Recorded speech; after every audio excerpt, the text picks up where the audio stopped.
Hello दोस्तों, एक बार फिर से स्वागत है आपका आपके अपने यूट्यूब चैनल टेक्निकल मिर्जा पे। दोस्तों, यहाँ पे कुछ सामान आप देख रहे होंगे, इससे आप अंदाज़ा लगा सकते हैं कि आज क्या होने वाला है। जी हाँ दोस्तों, आप लोगों ने बिल्कुल सही सोचा। आज हम इंजीनियरिंग ड्राइंग की क्लास करने वाले हैं। दोस्तों, इंजीनियरिंग ड्राइंग टेक्निकल क्षेत्र के लिए बहुत इम्पोर्टेंट सब्जेक्ट है। इसके बिना आप कोई काम नहीं कर सकते हैं कहीं भी, चाहे सरकारी क्षेत्र हो या प्राइवेट क्षेत्र हो।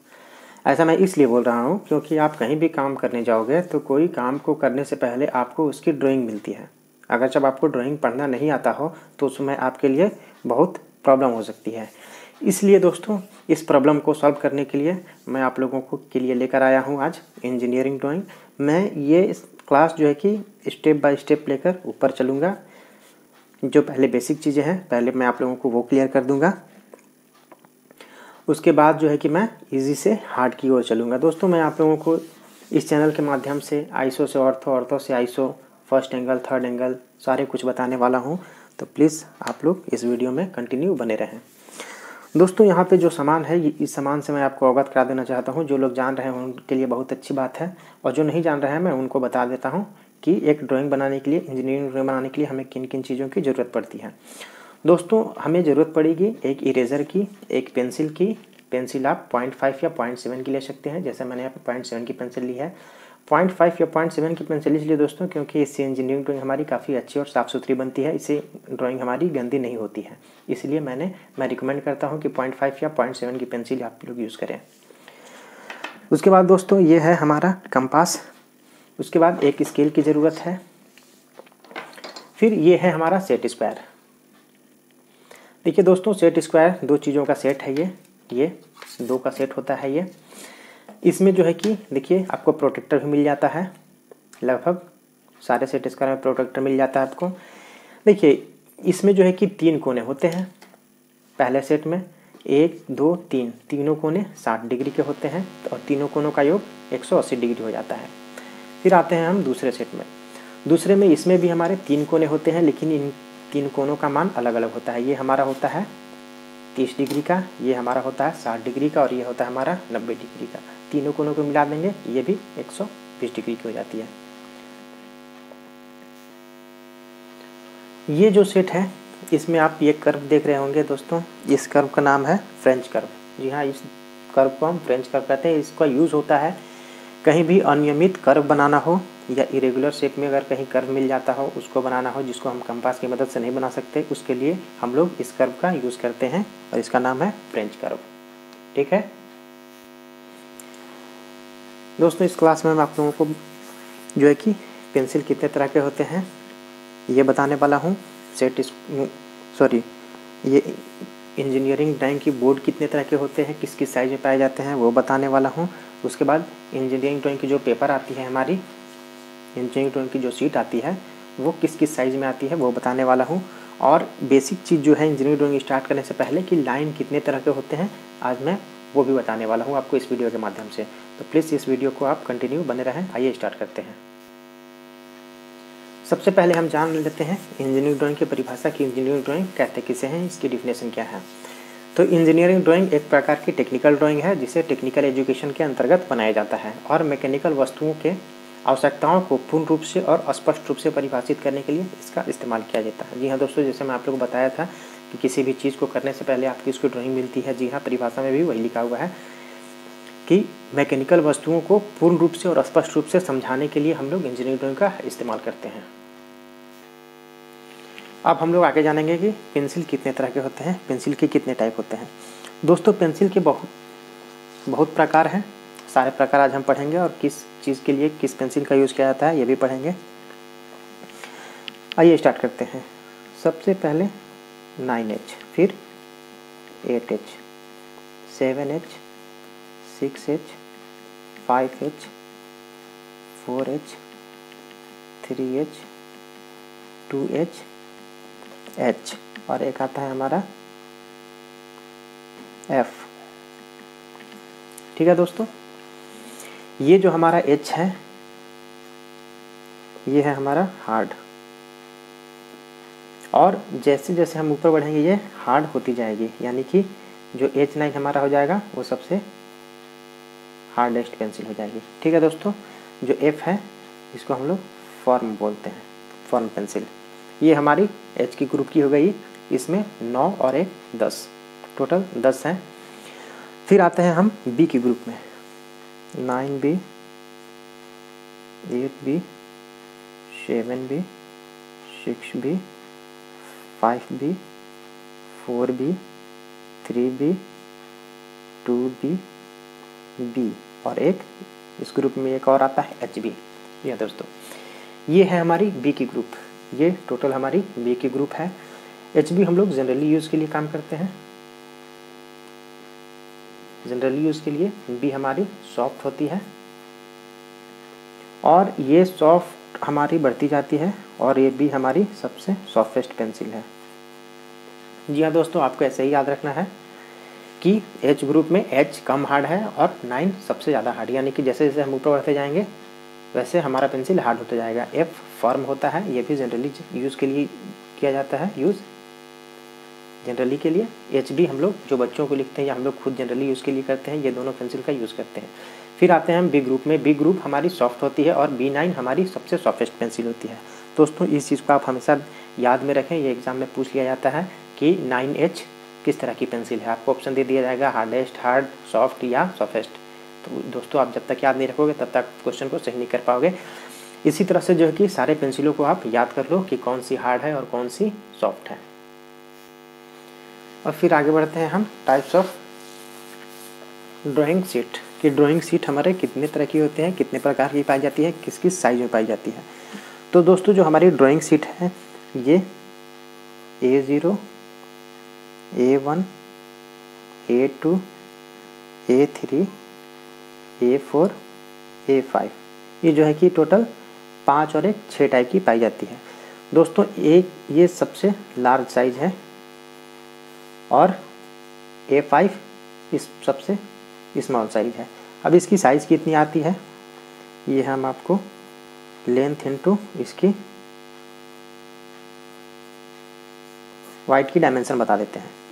दोस्तों जो सबसे हमारी लार्ज है यानी कि A0, ये 841 mm से लेके 1100 इतना mm में पाई जाती है, 1189। फिर आते हैं A2 साइज पे, ये 594 से लेकर 841 mm में पाई जाती है। फिर है हमारा A2 हमारा 420 से लेकर 594 तक पाई जाती है। फिर आते हैं हम A3 जो है कि हमारा 297 से लेकर 420 mm तक पाई जाती है। फिर आते हैं हम A4, ये 210 mm से लेकर 297 mm तक पाई जाती है। और जो हमारा सबसे छोटा है A5, ये जो है कि 148 से लेकर 210 mm तक पाई जाती है। दोस्तों जैसा कि आप यहाँ पे देख पा रहे हैं कि ये 210 पे ख़त्म हो रही है, तो अगली सीट हमारी 210 से स्टार्ट हो रही है। ठीक है, फिर ये 297 पे ख़त्म हो रही है, तो अगली सीट हमारी 297 से स्टार्ट हो रही है। ये 420 से ख़त्म हो रही है, अगली 420 से स्टार्ट हो रही है। इसी तरह सबकी पेयर है। तो दोस्तों ये आपको याद करने में काफ़ी हेल्पफुल होगा। इस तरह से आप याद कर लें कि एक जहाँ से ख़त्म होगी दूसरी वहीं से स्टार्ट होगी। ये 210 से 97, 297 से 420, 420 से 594, 594 से 811 और 841 और 841 से 1189। ठीक है दोस्तों, इसे याद करना बहुत ईजी है, आप इसे याद कर लो। ये एग्ज़ाम में पूछ लिया जाता है कि आपसे पूछ लिया जाएगा कि A5 की साइज़ क्या होती है। तो दोस्तों आपको बताना होगा वहाँ पे ऑप्शन में कि 148 से 210 mm तक होती है। फिर अगर पूछ लिया जाए आपसे कि A0 की साइज़, या ये पूछ लीजिए कि सबसे लार्ज साइज़ कौन सी आती है ड्राइंग शीट में, तो आपको बताना होगा कि A0। दोस्तों आप इसे याद कर लो, ये एग्ज़ाम में ये D0, D1, D2 और D3, ये टोटल 4 तरह की होती है। इसके डायमेंशन मैं आप लोगों को बता देता हूँ। लेंथ, वाइड और इसकी हाइट, इस डायमेंशन हम लोग इसको देखेंगे। दोस्तों इंजीनियरिंग ड्राइंग की जो शीट होती है उसकी लेंथ कम होती है और वाइड ज़्यादा होती है, क्योंकि ये इस तरह का होता है रेक्टेंगुलर शेप में। ये रेक्टेंगल शेप में, जी हाँ, इसकी चौड़ाई ज़्यादा होती है और इसकी जो लेंथ होती है वो कम होती है।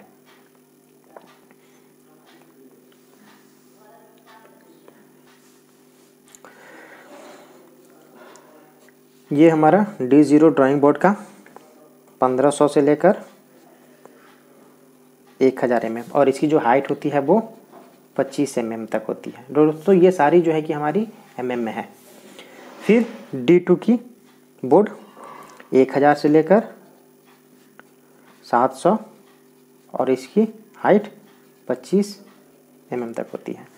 फिर आते हैं D2, ये 700 और 500 में, इसकी हाइट 15 mm होती है। फिर आते हैं आगे हम लोग D3 में, D3 500 से लेकर 380 और इसकी हाइट 15 mm आती है। दोस्तों ड्राइंग बोर्ड जो है कि इस तरह का होता है, ये लकड़ी की बनी हुई होती है ड्राइंग बोर्ड। इस पे हम लोग ड्राइंग शीट को रख के जो है कि ड्राइंग करते हैं। और इसको ड्राइंग बोर्ड इसलिए हम लोग यूज़ करते हैं क्योंकि ड्राइंग शीट हमारे हिले नहीं, इसलिए इस पे हम लोग क्लिप लगा देते हैं ताकि हमारी ड्राइंग शीट इधर उधर हिले ना। इसके नीचे 2 बेस बने होते हैं, इस तरह से लकड़ी के लगे होते हैं और ये लंबे आते हैं, बिल्कुल यहाँ तक आएंगे ऐसे। ये नीचे से मैं आपको ऊपर से दिखा दे रहा हूँ, इस तरह की। अगर इसे हम पीछे से देखते हैं तो ये हमारी इस तरह की बिल्कुल दिखेंगी। ये हमारी 2 बेस लगी होती है इस तरह से लकड़ी की। जी हाँ दोस्तों, आपको एग्जाम में कभी कभी पूछ लिया जाता है कि ड्राइंग जो बोर्ड है उसकी बेस कितने होते हैं, तो 2 बेस होते हैं इसके। क्लियर है दोस्तों? अब मैं समझ रहा हूँ कि आप लोगों को ये क्लियर हो गया होगा। ड्राइंग बोर्ड की ये हमारी डायमेंशन हो गई पूरी। और कितने तरह की पाई जाती है, तो ये 4 तरह की पाई जाती है D0 से लेकर D3 तक। और ये इसकी सारी डायमेंशन है दोस्तों। आप इसके डायमेंशन को आप याद कर लो, क्योंकि एग्जाम में पूछता है कि D1 की डायमेंशन क्या है।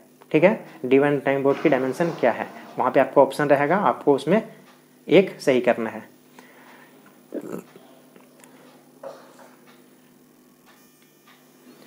अब आ गए हैं दोस्तों हम लोग जो है कि इंजीनियरिंग ड्राइंग में कितने तरह की लाइनें होती हैं। इन लाइनों को जानना हमारे लिए बहुत ज़रूरी है, क्योंकि जब हम इंजीनियरिंग ड्राइंग की स्टार्टिंग करेंगे तो इन लाइनों की हमें ज़रूरत पड़ेगी। उससे पहले हम लोग जान लेते हैं कि लाइनें इंजीनियरिंग ड्राइंग में कितने तरह की होती है और इनका यूज़ कहाँ कहाँ है और कि ये किस नाम से जानी जाती है। तो आइए दोस्तों स्टार्ट करते हैं। ये पहली लाइन है हमारी। इस लाइन को हम कहते हैं थिक कॉन्टिन्यूअस लाइन या विजिबल लाइन या बॉर्डर लाइन। और इसकी जो थिकनेस होती है ये 0.5 mm होती है। दूसरे नंबर पे हमारा थिन कॉन्टिन्यूअस लाइन या इसे कंस्ट्रक्शन लाइन भी कहते हैं। दोस्तों ये 0.2 mm की होती है।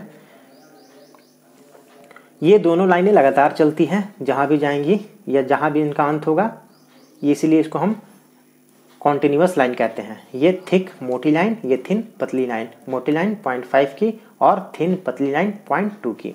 फिर आते हैं हम तीसरे नंबर पे, ये है हमारा सेंटर लाइन। जैसा कि आप देख पा रहे हो, एक बड़ी लाइन है, फिर गैप, फिर एक छोटी लाइन, फिर गैप, बड़ी लाइन, फिर इसी तरह से हम लोग आगे की ओर बढ़ते हैं। दोस्तों सेंटर लाइन किसी भी चीज़ के सेंटर को दर्शाने के लिए कि ये हमारा इस चीज़ का सेंटर है, सेंटर लाइन का यूज़ करते हैं। सेंटर लाइन का जो रेशियो होता है, ये बड़ी लाइन 6 mm की अगर है तो छोटी लाइन हमारी 1 mm की होगी। जी हाँ, बीच में आप अपने हिसाब से दोनों तरफ एक हिसाब से गैप रख लो। बड़ी लाइन 6 mm की और छोटी लाइन 1 mm की, और जो दोनों गैप है अपने हिसाब से बराबर रख लो उसको आप। ये हो गई हमारी सेंटर लाइन। फिर है हिडन लाइन। हिडन लाइन दोस्तों एक लाइन, फिर गैप, फिर लाइन, फिर गैप, फिर लाइन, फिर गैप, इस तरह से कंटिन्यू बढ़ती जाती है। इसको जो है कि किसी भी स्लॉट को डिफाइन करने के लिए इसका यूज़ किया जाता है। अब इसका जो रेशियो है वो बड़ी लाइन की 3 है, 3 mm, और जो गैप है हमारा गैप का 1.5 mm। यही है कि अगर हम 3 mm की एक लाइन खींचते हैं तो हमें एक कम से कम 0.5 का गैप देना होगा। फिर 3 mm की लाइन, फिर 0.5 का गैप। जी हाँ, 1.5 यानी 0.5 का गैप।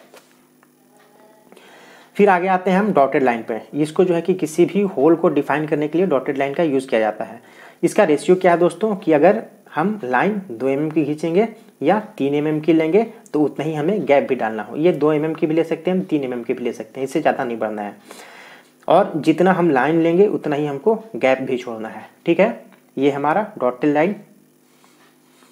फिर आते हैं हम आगे छठे नंबर पे ये हमारा चैन लाइन या cut in plan axis line. जी हाँ, किसी भी चीज़ को अगर हम चैन के द्वारा दर्शाना हो या कटिंग प्लेन एक्सिस या कोई चीज़ कटा हुआ हो एक्सिस में, तो उसको दर्शाने के लिए हम लोग चैन लाइन या कटिंग प्लेन एक्सिस लाइन का यूज़ करते हैं। या दोस्तों दोनों इसी का नाम है। इसमें डिफरेंस ये है दोस्तों कि इसके जो है कि अंतिम और आखिरी, सॉरी, स्टार्टिंग और आखिरी दोनों लाइनें जो है थोड़ी मोटी होती है और बीच में जो है कि एक समान लाइन हम खींच देते हैं एक समान गैप के बाद। इन दोनों में यही डिफरेंस है कि इसमें स्टार्टिंग और एंडिंग जो लाइन है वो थोड़ी मोटी होती है और बीच में हम लाइन खींचते हैं एक रेशियो गैप के साथ, एक बराबर गैप के साथ।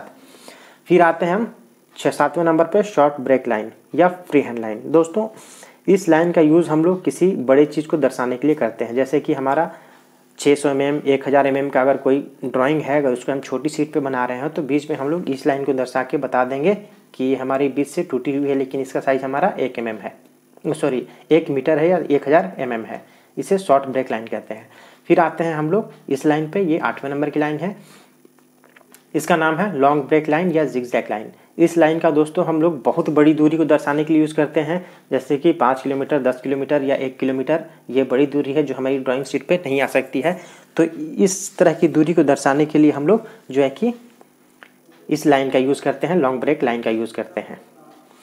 फिर 9वें नंबर एक्सटेंशन लाइन या डायमेंशन लाइन। एक्सटेंशन लाइन या डायमेंशन लाइन दोनों एक ही चीज़ है।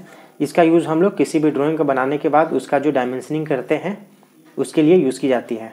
फिर आते हैं आगे हम, ये जो लाइन है हम देख पा रहे हो, ये है हैचिंग लाइन। इस लाइन का यूज़ हम लोग किसी भी कटे हुए मेटल को दर्शाने के लिए करते हैं कि यहाँ से हमारा मेटल कटा हुआ है या खोखला है। ठीक है, ये जो हमारा है ये 45 डिग्री पे झुका हुआ होता है। ये जो लाइन होता है हमारा, ये 45 डिग्री पे झुका हुआ होता है। ये कहीं कहीं आपको 30 डिग्री भी मिल जाएंगी और 60 डिग्री भी मिल जाएंगी। तो दोस्तों जनरली यूज़ होती है 45 डिग्री की, लेकिन 30 और 60 भी आपको याद रखना है। ये जो लाइन है, ये लाइन है हमारा लीडर लाइन। इस लाइन को हम लीडर लाइन कहते हैं। जैसे मान लो दोस्तों कि आप कोई हैमर बना रहे हो,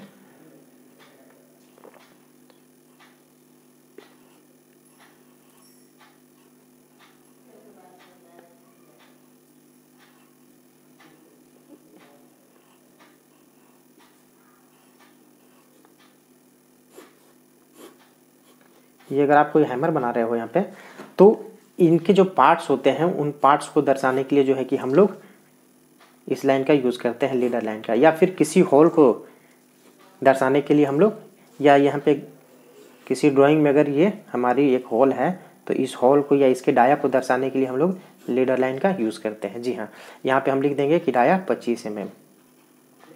या फिर नोमेनक्लेचर यानी कि किसी भी पार्ट्स के नाम को लिखने के लिए, जैसे ये हमारा हैंडल हो गया, तो जी हाँ यहाँ लीडर लाइन का यूज़ करके हम यहाँ पे लिख सकते हैं कि हमारा हैंडल है, ये हमारा फेस है, ये हमारा इस तरह से आई होल है। तो नोमेनक्लेचर यानी कि नाम दर्शाने के लिए या फिर किसी होल को या फिर किसी डाया को दर्शाने के लिए हम लोग जो है कि इस लीडर लाइन का यूज़ करते हैं। दोस्तों अगर आप लोगों को ये वीडियो अच्छी लगी हो तो प्लीज़ मेरे चैनल को सब्सक्राइब कर दें, वीडियो को लाइक कर दें और ज़्यादा से ज़्यादा शेयर करें, ताकि आपके दोस्त या आपके जानने वाले भी इसके बारे में जान सकें। ठीक है दोस्तों, वीडियो देखने के लिए धन्यवाद। फिर मिलते हैं हम नेक्स्ट वीडियो में।